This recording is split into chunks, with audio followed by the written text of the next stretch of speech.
Hello, and welcome to this special CBTV interview with Dr. Jeffrey Davenport. Since 1994, Dr. Davenport has been a certified financial planner who specializes in working with doctors and dentists. In addition, he is an MD and a board-certified family medicine physician who practices as an ER doctor in Chattanooga, Tennessee. In 2006, Dr. Davenport founded the Davenport Institute, a nonprofit organization dedicated to helping physicians across the country cope with the high demands of a medical practice and the sometimes interpersonal struggles they face on a daily basis. Dr. Davenport, welcome to Checks and Balances TV. Thank you. It's nice to be here. I'm glad you're here, and I'm fascinated by your story, and I want you to tell our viewers a little bit about your story to begin with, because someone who starts their adult life as a financial planner and to become a certified financial planner is not an easy task, and then to almost midstream change practices or focuses and become a medical doctor and all of the years and expenses and education involved there. I'm fascinated. I'm sure our viewers are fascinated to know why the two career paths have come together at this point in your life. Well, it is an interesting path that has gotten me here. I started out as a financial planner, started out in working with nonprofit organizations, and as I built a firm, which I started in 1989, in 1994 we started working with doctors specifically. And I became a specialist in physician planning and got additional education for that.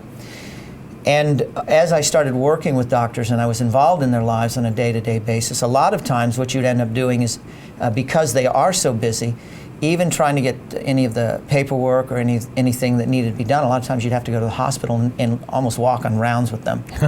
And so you were kind of going down the halls, you would be involved in seeing the kind of care, the brand of care that they give. And I've always been interested in terms of what I could give back in terms of public service. And as I saw their brand of care and the way they lived their lives and the kind of opportunity they had to be in people's lives, I felt that it was a position that was like no other. To be a doctor is to be able to be intimately involved in somebody's lives and intimately involved in being able to help them and make a difference like nobody else can.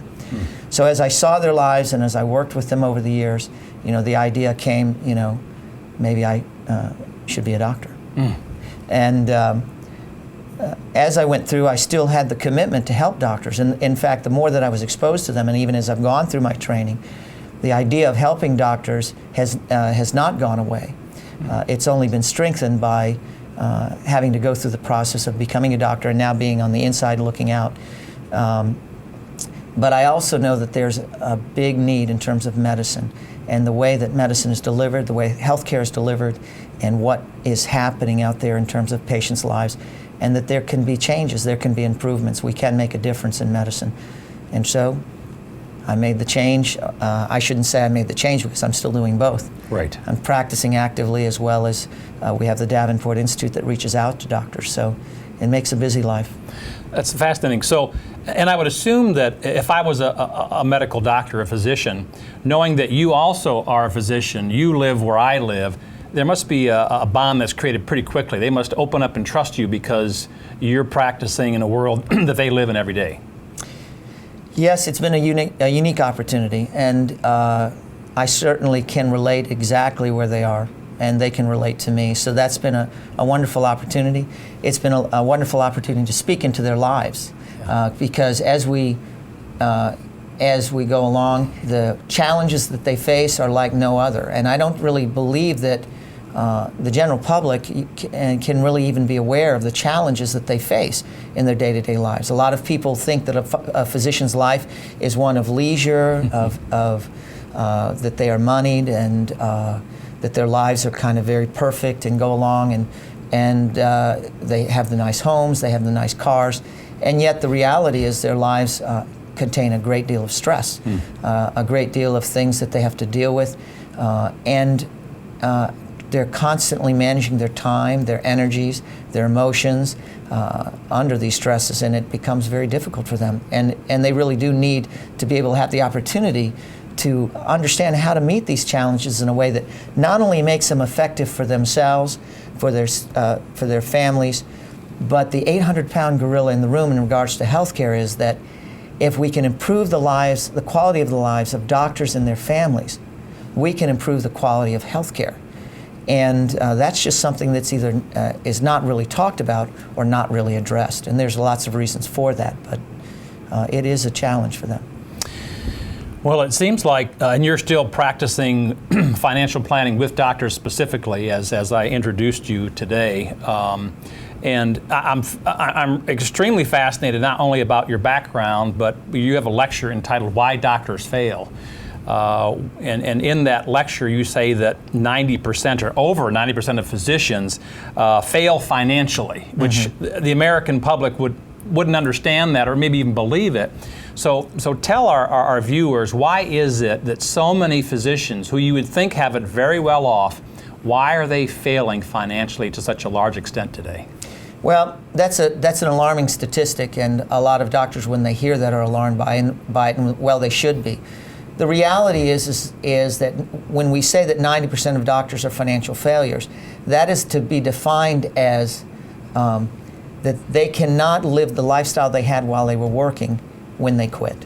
So statistically, we found over the years, the Economic Association of Health Professionals studied the lives of doctors over almost a 30-year period, and they found that doctors really need to have the money that the income that they had while they were working, they need pretty close to that when they quit to be satisfied and to live the lifestyle and to be content in the lifestyle that they need. And they just can't do that.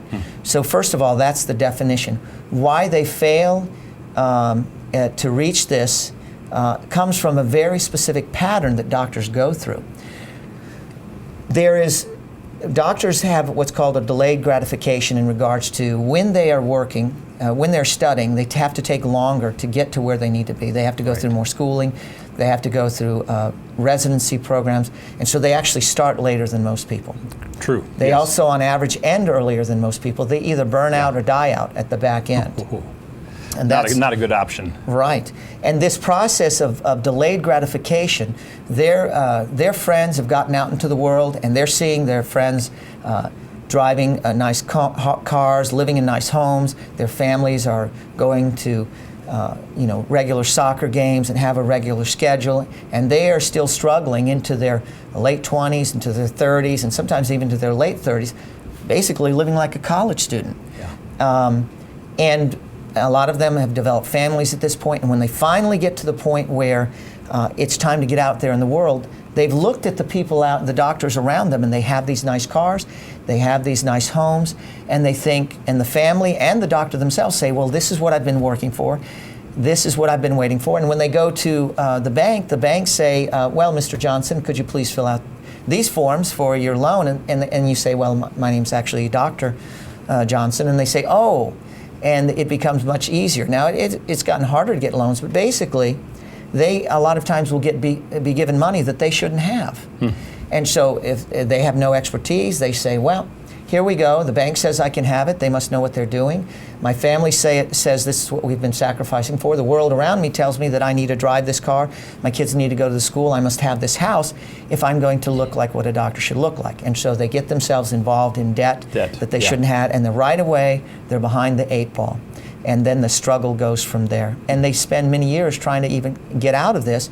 And and more drastically, they a lot of times never get out of this cycle. So they're very good at paying debt, paying payments on debt, but very bad at actually not only getting rid of debt or not taking on debt, but ever getting to the point where they can actually save for the future. So most doctors, although they make good incomes, they don't keep what they make. And as my father used to say, it's not what you make that makes you wealthy, it's what you keep. It's what you keep. That's right. Yeah, if you make $1 million a year and you spend $1.1 million, you're still broke. You're broke. That's right. Exactly right. It'd be better to make 100,000 and keep 50. Wouldn't exactly. It? So it's not unlike the majority of the population out there that no matter how much they earn, doctors are no different. They have to reduce debt. They have to live not within their means, under their means, and save enough so when they retire, they can have a big enough nest egg to draw from to continue their lifestyle. That's right. In fact, I think you make such a great point. Living under your means is very important for anybody, doctors or non-doctors alike, because you have to, what you can pay for and what you can afford are two different things. So when somebody says, you go to the bank and I'm going through that myself, where the bank said, well, you can buy an $800,000 house. And I said, well, I want to buy a $350,000 house. And they said, but you can pay for an $800,000 house and we'll give you the money. And I said, the problem is I might be able to pay for it, but I can't afford it. Yeah, good, big difference. It's a big difference because on average, we hear that people should save 10% of what they make. The reality is most people should be saving between 10 to 30% of what they make. Right. And so that's quite a big number, and you take out your daily expenses, you take out your taxes and those kinds of things, and it becomes quite a burden. So a lot of that comes from a lack of knowledge, a lack of true understanding, and that comes from really a lack of education. So doctors get themselves in these positions not because they intend to, not because they don't have intelligence, not because they don't have work ethic, but unfortunately they're not given the type of education in the areas outside of medicine that they need, in finance, in economics, in business management, and even in personal relationship skills that helps them with family, with raising children, and even being able to be out in the world and in their practice getting along with their patients and also with their staff. So being a specialist in one defined area doesn't make you a specialist in all areas of life, does it? Well, we would like to think so as doctors, but unfortunately, no, it doesn't. Yeah. So just because you're good at one thing doesn't make you good at everything. Yeah. And sometimes we think that we can, since we've handled medical school, we've handled residency, that learning other things should be something that we can manage and Just handle. natural. And a lot of us try to do that as doctors. It's amazing how many times I'll go into the emergency room and go to the computer and I'm switching shifts, and the doctor that's before me didn't click out, and I see that he's trading online. So he's trading his own accounts and trying to manage it himself. Yeah. And yet we know that less than 5% of money managers even beat the S&P 500 index, right? Correct. Just buying the basic businesses out there and holding on to it. Yeah. So if these gentlemen that have MBAs and are from Harvard and Yale and Wharton and spend their whole lives thinking and doing professionally money management, and they can't, and it's hard for them to do well. Yeah. Imagine if you don't have the education. It doesn't matter how smart you are. Yeah. You also have to have experience and knowledge, and that becomes the issue, doesn't it? Absolutely, no question.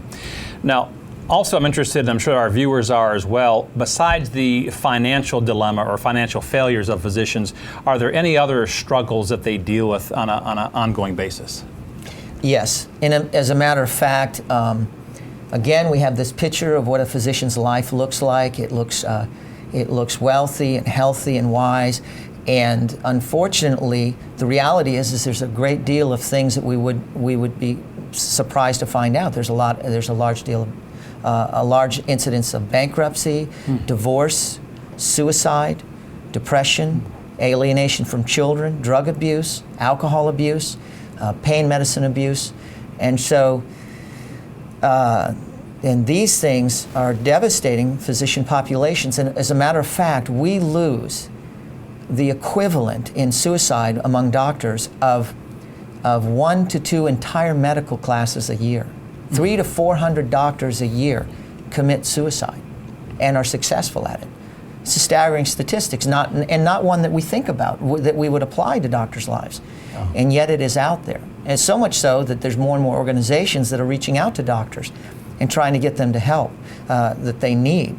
The problem with these struggles is the fact that doctors have to live under something called what we like to call imposter syndrome. Imposter syndrome. Imposter syndrome. Tell us about that. Yes, the imposter syndrome is that as a doctor, you have to look perfect. Everybody requires you to be not only a perfect doctor, a perfect businessman, a perfect father, a perfect husband. And because of this, the reality is that you're a human being. Right. And so you have struggles. But because you have to maintain this kind of facade, of perfection or togetherness at all times, in all circumstances, you do not have the ability to reach out. You don't know who you can reach out to if you're having problems. You don't know who to go to. If, for example, I'm struggling with alcohol, if I go to my doctor and start telling him about these things, it becomes part of my medical record. Oh. When it becomes part of my medical record, that now becomes part of my credentialing process at a hospital. Okay. So it jeopardizes my ability to exist. What if I go to one of my colleagues in the hospital or in the community personally without making it formal part of my record? Well, what if that person starts spreading that within the community and makes them aware that I'm struggling? What happens if I, again, if I go to anybody, I am worried that it's going to take away from this kind of air of invincibility that I must maintain to basically to survive as a doctor and survive in the community, to maintain my reputation and my ability to practice. If I lose my ability to practice, as you can see the cycle of this, if I've gotten into the debt that I have, if I'm not building up savings, I have to work. And I've created this. I've created debts and expenses that I've got to maintain, and I end up looking like a hamster on a wheel, where I'm running, and I'm not getting anywhere. But I can't. I've got to run on it every day, or this kind of whole thing that I built around me falls apart. And so it's kind of like at first I'm ahead of the train, and now the train's ahead of me, pulling me, and I can't get out. And so now it becomes worse and worse as far as maintaining this facade, because it's a matter of survival, and you can see how it just can compound into real problems, depression and suicide and all the things that we talk about. So they're wearing this mask, or as what you call it, an imposter syndrome, acting like everything's just fine, but inside it's almost like, sounds like they're dying, they're seeking help, they can't trust anybody. And so then that's where the depression, the drugs, the alcohol, whatever happens, trying to cover up that pain. Is that what you would say? That's right. Self-medicate, if you will. And I mean, it's not like every doctor out there is like that, but there's a decent percentage of physicians out there that every doctor struggles with all of these issues in terms of how to manage their time, their life, their stress, and can develop better skills at this if they are purposeful in it. And that's the idea: be purposeful, have a plan, have communication with your family. But then there's even more so is this population, this subset of doctors that have struggles that even go beyond, extra stress and extra fatigue.